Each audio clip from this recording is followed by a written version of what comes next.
Hai, selamat siang Sobat BKN. Kali ini kami akan mencoba untuk melakukan live IG ya, terkait dengan beberapa atau menjawab beberapa pertanyaan seputar pertanyaan kalian terhadap atau tentang terkait dengan P3K ini. Tapi sebelumnya perkenalkan terlebih dahulu, saya Diana dan saya dengan rekan saya Servina. Jadi di sini kiranya nanti akan ada 5 pertanyaan, di mana 5 pertanyaan ini kami rangkum dari pertanyaan-pertanyaan seputar dengan P3K yang banyak sekali ditanyakan oleh Sobat BKN. Seperti itu. Jadi untuk pertanyaan yang pertama, Mbak Servina mungkin bisa disampaikan terlebih dahulu. Baik, pertanyaan pertama itu bagaimana dengan kami yang tidak terdaftar di database BKN, kemudian telah mendaftar CPNS dan dinyatakan TMS, apakah kami bisa diangkat menjadi P3K? Jadi terkait pertanyaan ini, untuk pengadaan atau proses pengadaan CASN itu kami berpedoman terhadap peraturan-peraturan yang telah dikeluarkan, baiknya oleh Kepmenpan, oleh Menpan RB seperti itu ya. Nah, kemudian untuk yang P3K sendiri itu sesuai dengan Kemenpan nomor 15 tahun 2025, di situ sudah termention kriteria pelamar tambahan seperti apa yang nantinya berlaku untuk honorer yang terdata di database BKN. Nah, untuk honorer di luar yang terdata di database BKN seperti apa? Nah, sayangnya untuk yang di luar database BKN ini tidak termasuk yang dapat melamar di tahap kedua ini, seperti itu. Baik, selanjutnya ini nanti ada pertanyaan yang kedua, bagaimana dengan tenaga honorer non-ASN yang terdata di database BKN, tetapi ternyata instansi daerahnya tidak membuka formasi untuk teknik sekolah ataupun dengan teknis seperti itu. Untuk yang teknis, nah itu nanti seperti apa Mbak Servina? Jadi untuk pertanyaan tadi, honorer yang terdata di database BKN tetapi instansinya tidak membuka formasi, ini harus melamar di seleksi P3K tahap 2 dengan memilih salah satu dari 4 jabatan yang tersedia sesuai dengan kualifikasi pendidikan. Nah, lengkapnya ini ada di Kepmenpan nomor 15 tahun 2025. Nah, Sobat BKN bisa baca lengkapnya di situ, jabatan apa saja yang tersedia sesuai dengan kualifikasi pendidikan masing-masing. Seperti itu. Nah, selanjutnya pertanyaan ketiga yaitu untuk lulusan PPG yang tidak mendapat lowongan kebutuhan, apakah harus mendaftar di tahap kedua? Gimana Mbak Dian? Jadi kalau untuk terkait dengan lulusan PPG ini sendiri, untuk tahap kedua ini kami fokuskan untuk penataan honorer yang terdata di database BKN seperti itu. Nah, sedangkan bagaimana nih yang PPG yang sudah lulus atau seperti apa? Nanti kita akan tunggu peraturan atau kebijakan lebih lanjut dari Kepmenpan, dari Kementerian Pan RB-nya seperti itu ya, Sobat BKN. Begitulah. Kemudian nanti selanjutnya ada lagi nih pertanyaan yang keempat. Kami sudah mengabdi sudah 3 tahun, tetapi tidak terdata dalam database BKN. Sedangkan kemarin sudah mengikuti CPNS tetapi gagal. Nah, apakah ada kebijakan untuk ikut P3K? Nah, kembali lagi sesuai dengan Kepmenpan nomor 15 tahun 2025 bahwa fokus penataan untuk honorer non-ASN yang terdata di database BKN. Jadi untuk yang terkait pertanyaan ini mungkin kita harus menunggu kebijakan lebih lanjut gitu. Tapi untuk sekarang fokusnya adalah penataan untuk honorer non-ASN yang terdata di database BKN. Iya.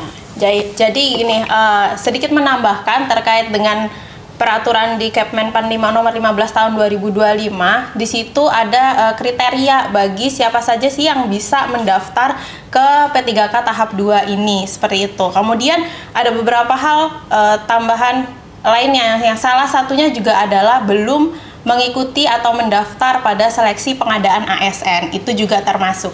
Selain itu untuk yang terdata P3K, untuk tenaga non-ASN tetapi terdata di database BKN dan sudah mendaftar pada CPNS maupun tahap 1, P3K tahap 1, tetapi ternyata tidak bisa hadir dalam proses seleksinya, baik di SKD maupun Selkom P3K, itu masih bisa untuk daftar di tahap 2 ini. Tetapi kalau untuk yang sudah daftar di CPNS, kemudian di SKD-nya hadir atau mengikuti seleksi, tetapi yang di SKB-nya tidak hadir, itu sudah tidak bisa karena dianggap sudah mengikuti seleksi, seperti itu. Baik, pertanyaan yang selanjutnya gimana, Mbak?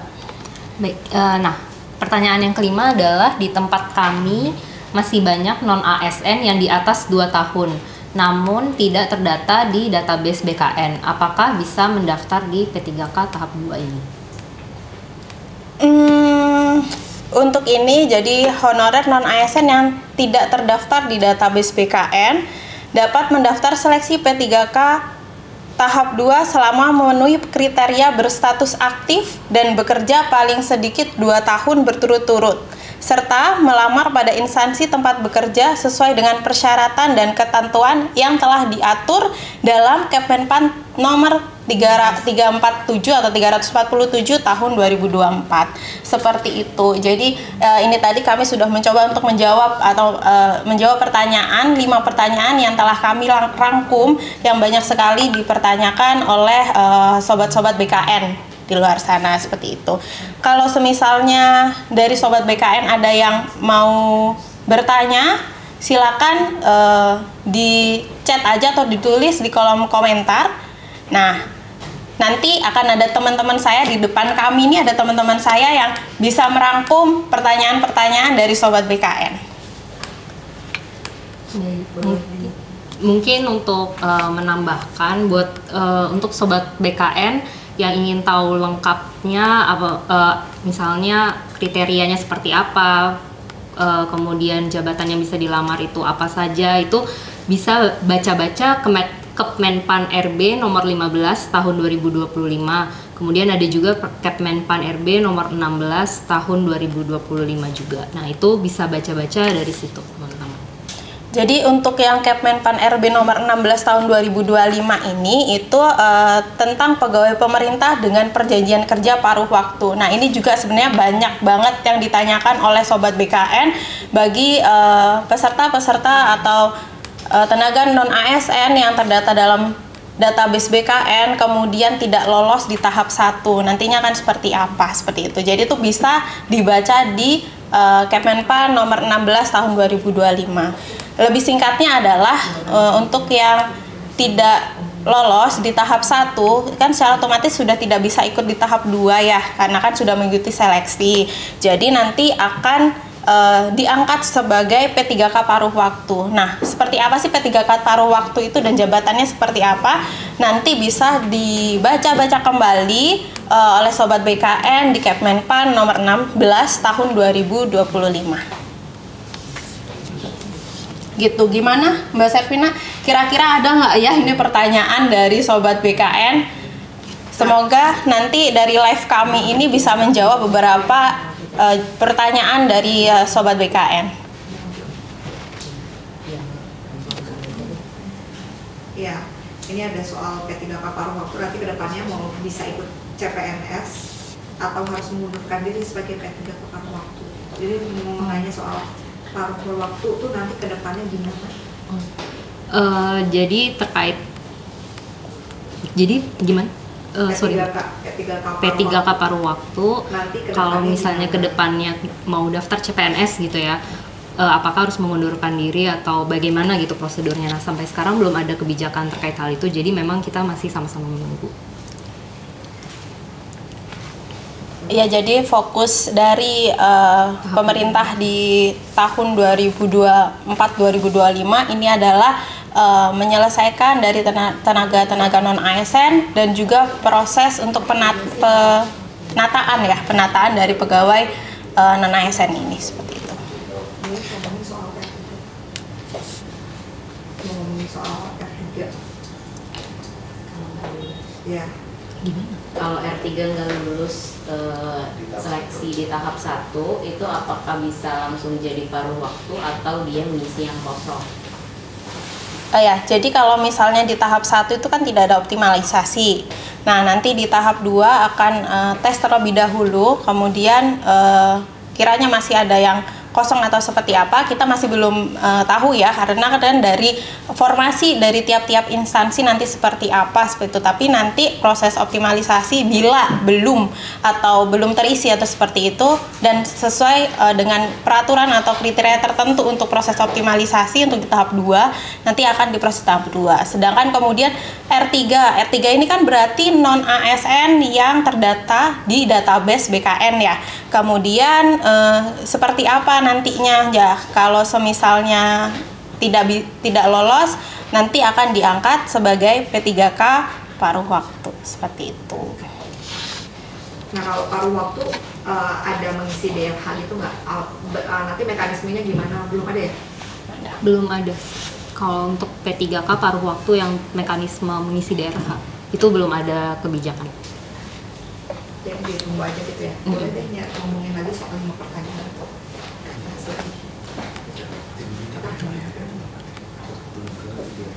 Kelima. Ya. Boleh.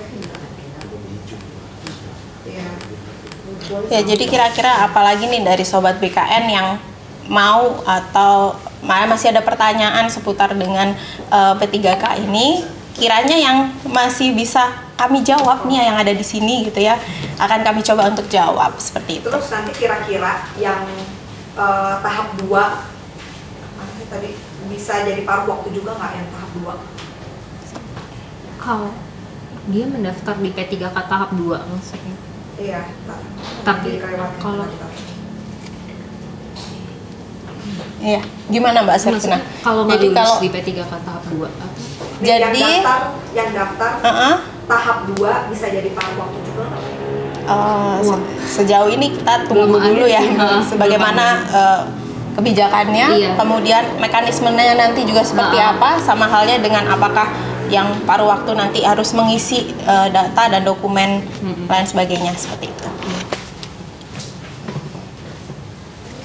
Kalau tenaga honorer yang belum masuk database BKN tapi tidak lulus SKD CPNS bisa nggak langsung jadi P3K paruh waktu? Belum ada peraturan ya? Belum, nggak bisa.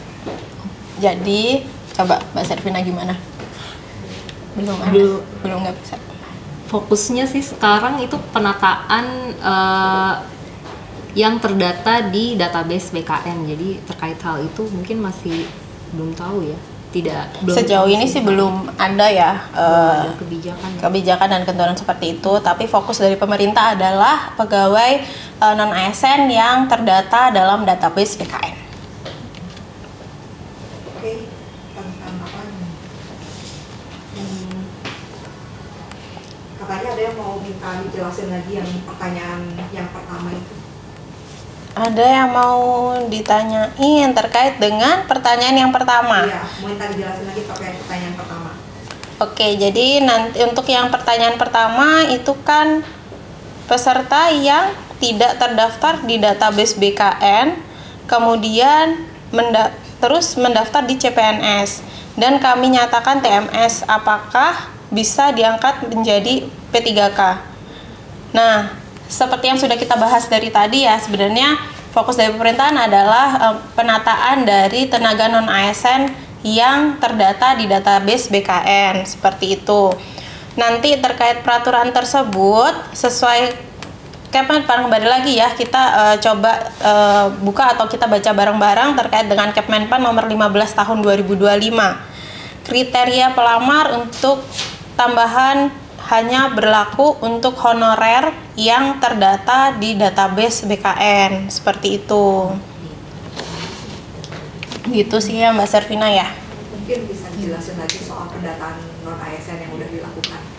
Baik, kalau untuk pendataan ASN itu kan sebenarnya sudah dilakukan di tahun 2022 ya, yang terdata di database BKN, jadi seperti itu. Kemudian fokus dari pemerintah yaitu menyelesaikan dari tenaga-tenaga non ASN yang terdata dan sudah terkonfirmasi di database BKN gitu.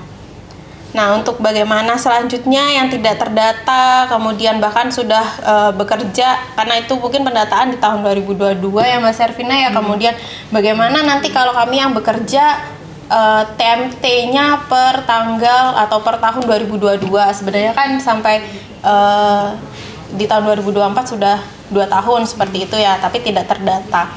Nah, ini masih belum ada kebijakan lebih lanjut seperti itu. Tenaga non-ASN terdata di database BKN 2022 pada instansi A, tapi yang bersangkutan daftar CPNS di instansi B, lalu gagal di SKB. Apakah bisa menjadi P3 paruh waktu? Diulang lagi di pertanyaannya. Gimana pertanyaannya? Tenaga non-ASN terdata di database BKN 2022 pada instansi A, tapi mendaftar CPNS di instansi B, lalu gagal di SKB. Apakah bisa menjadi P3K paruh waktu? Nah, terkait kalau dia terdatanya tapi ini terdata ya? Terdata. Jadi kalau misalnya dia terdata di instansi A, kalau CPNS itu kan sebenarnya tidak ada batasan ya, harus mendaftar di instansi manapun. Maksudnya dia tidak harus seperti P3K. Kalau P3K kan wajib mendaftar di instansi yang mereka bekerja saat ini. Seperti itu ya Mbak Servina ya. Jadi kalau misalnya kalau misalnya yang bersangkutan kemudian tidak lolos pada tahap seleksi CPNS, sedangkan kemudian pertanyaannya adalah apakah bisa menjadi P3K paruh waktu ya, P3K paruh waktu di instansi A atau di tempat saat ini dia bekerja sebagai honorer atau tenaga non ASN. Jadi ini ada kriteria untuk pegawai dari surat Menpan ya Mbak Servina. Gimana Mbak Servina? Nomor berapa yang disebut? Surat Menpan nomor B/M-M-M-01.00/2025.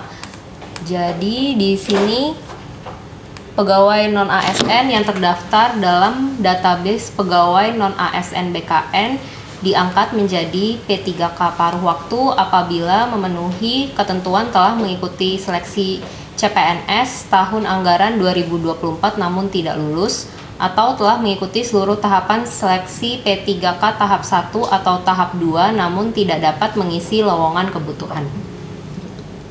Jadi bisa ya Mbak Servina ya? Untuk yang tadi, untuk contoh yang tadi bisa.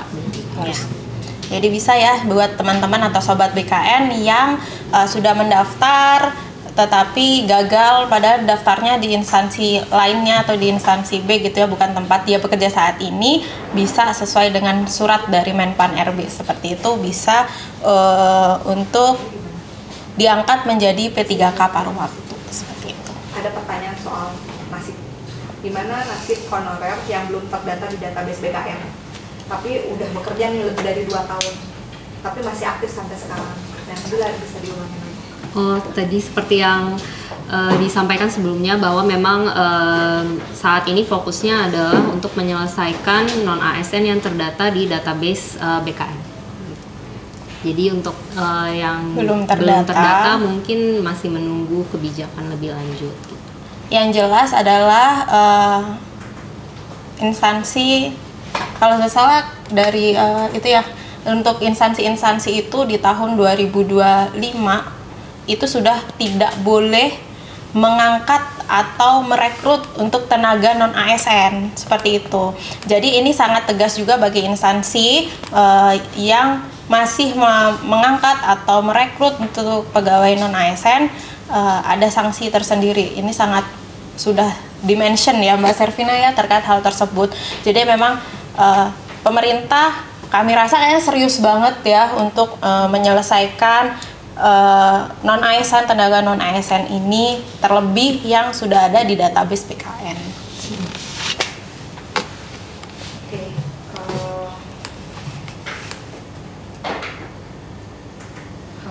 Oke, kalau gitu boleh sambil closing mau akan lihat dulu nggak? Oke, mungkin di resume banyak yang ditanyakan terus disampaikan. Baik, dari seluruh pertanyaannya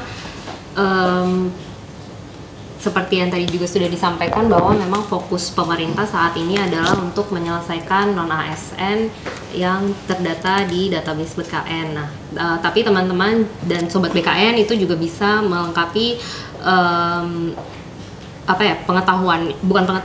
bisa membaca lebih lanjut tentang kriteria atau kualifikasi atau jabatan itu di Kepmenpan RB nomor 15 tahun 2025 dan Kepmenpan RB nomor 16 tahun 2025 juga, seperti itu. Nah, semoga semoga IG Live kita saat ini cukup menjawab pertanyaan sobat BKN di IG BKN. Nah, kalau misalnya ada pertanyaan lagi, ini pertanyaan sobat BKN yang di sini kita rangkum juga kok, nanti siapa tahu ada IG berikutnya. Jadi kalau misalnya ternyata masih ada banyak banget pertanyaan dari sobat BKN yang sudah ditulis di kolom chat dari live IG ini kami, atau mungkin dari media sosial lainnya di media sosial dari BKN, kami akan coba selanjutnya akan merangkum kembali pertanyaan-pertanyaan apa sih yang kiranya akan kami angkat kembali, dan kami akan coba untuk menjawab pertanyaan tersebut, seperti itu ya. Jadi untuk sobat BKN yang bisa mendaftar ke P3K tahap kedua, diperhatikan kembali untuk dia sesuai dengan Kepmenpan RB nomor 15 tahun 2025.